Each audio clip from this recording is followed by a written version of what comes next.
ನಮಸ್ಕಾರ. ಇದು ನಿಮ್ಮ GBH 63 updates channel. Praveen Kumar Gowda ABRಗೆ ಡಾಕ್ಟರೇಟ್ ಪದವಿ. ಹರಪನಹಳ್ಳಿ ತಾಲೂಕಿನ ಅರಸೀಕೆರೆ ಗ್ರಾಮದ ಪ್ರವೀಣ್ ಕುಮಾರ್ ಗೌಡ ABR ರವರಿಗೆ ಡಿಸೆಂಬರ್ 7 ಶನಿವಾರದಂದು ದಕ್ಷಿಣ ಭಾರತ ಹಿಂದಿ ಪ್ರಚಾರ ಸಭಾ ವಿಶ್ವವಿದ್ಯಾನಿಲಯ ವಿಭಾಗ ಮದ್ರಾಸ್ನ ಚೆನ್ನೈನಲ್ಲಿ ನಡೆದ 83ನೇ ಘಟಿಕೋತ್ಸವದಲ್ಲಿ ಸರ್ಬಾನಂದ ಸೋನೋವಾಲ್ ಕೇಂದ್ರ ಬಂದರು, ಹಡಗು ಮತ್ತು ಜಲಮಾರ್ಗ ಸಚಿವರು ಪದವಿ ನೀಡಿದರು.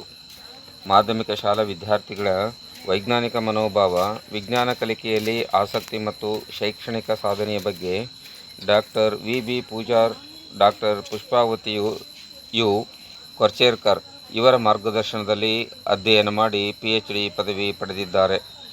PhD ಪದವಿ ಪಡೆದ ಪ್ರವೀಣ್ ಕುಮಾರ್ ಗೌಡನಿಗೆ ಶಾಂತಲಿಂಗ ದೇಶಿಕೇಂದ್ರ ಮಹಾಸ್ವಾಮಿಗಳು, ಮಾಜಿ ಸಂಸದ ವೈ ದೇವೇಂದ್ರಪ್ಪ, BDCC ಬ್ಯಾಂಕ್ ನಿರ್ದೇಶಕ YD ಅಣ್ಣಪ್ಪ, N ಕೊಟ್ರೇಶ್, ಮಾಜಿ ತಾಲೂಕ್ ಪಂಚಾಯಿತಿ ಸದಸ್ಯರಾದ Vishalakshamma, Shrimati Sushma D, Praveen Gowda, Prashant Patil, I Salam Saheb, S Anandappa, B Ramanna, K Basavaraj, ಸುತ್ತಮುತ್ತಲ ಊರುಗಳ ಮುಖಂಡರು, ಗ್ರಾಮಸ್ಥರು, ಕುಟುಂಬಸ್ಥರು ಸಿಹಿ ತಿನ್ನಿಸಿ ಸನ್ಮಾನಿಸಿದರು.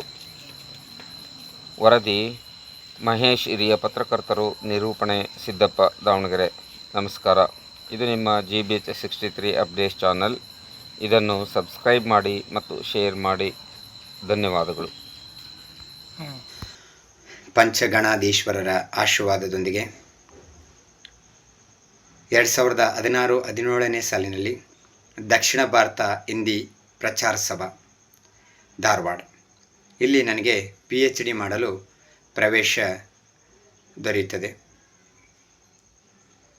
ಕಲ್ಯಾಣ ಕರ್ನಾಟಕ ಭಾಗದ ಮಾಧ್ಯಮಿಕ ಶಾಲಾ ವಿದ್ಯಾರ್ಥಿಗಳ ವೈಜ್ಞಾನಿಕ ಮನೋಭಾವ, ವಿಜ್ಞಾನ ಕಲಿಕೆಯಲ್ಲಿನ ಆಸಕ್ತಿ ಮತ್ತು ಶೈಕ್ಷಣಿಕ ಸಾಧನೆ ಎಂಬ ವಿಷಯ ಕುರಿತು ಮಂಡಿಸಿದ ಮಹಾನ್ ಪ್ರಬಂಧಕ್ಕೆ ದಕ್ಷಿಣ ಭಾರತ ಹಿಂದಿ ಪ್ರಚಾರ ಸಭಾ ಮದ್ರಾಸ್ನಲ್ಲಿ ನಡೆದಂತಹ 83ನೇ ಘಟಿಕೋತ್ಸವದಲ್ಲಿ ನನಗೆ ಮಾನ್ಯ ಕೇಂದ್ರ ಸಚಿವರಾಗಿರ್ತಕ್ಕಂತಹ ಶ್ರೀಯುತ ಸರ್ಬಾನಂದ್ ಸೋನೋವಾಲ್ ಅವರು ಈ PhD ಪ್ರಶಸ್ತಿ ಪ್ರದಾನವನ್ನು ಮಾಡಿರ್ತಾರೆ. ಈ ಪ್ರಶಸ್ತಿಗೆ ಕಾರಣೀಕರ್ತ ಆಗಿರ್ತಕ್ಕಂಥ ನನ್ನ ಮಾರ್ಗದರ್ಶಕರಿಗೆ, ನನ್ನ ಕುಟುಂಬ ವರ್ಗದವರಿಗೆ, ಬಂಧು ಮಿತ್ರರಿಗೆ, ಗುರು ಹಿರಿಯರಿಗೆ ಹಾಗೂ ಅರಸೀಕೆರೆಯ ಸಮಸ್ತ ಜನತೆಗೆ ಕೋಟಿ ಕೋಟಿ ನಮನಗಳನ್ನು ಸಲ್ಲಿಸಲಿಕ್ಕೆ ಇಷ್ಟಪಡುತ್ತೇನೆ.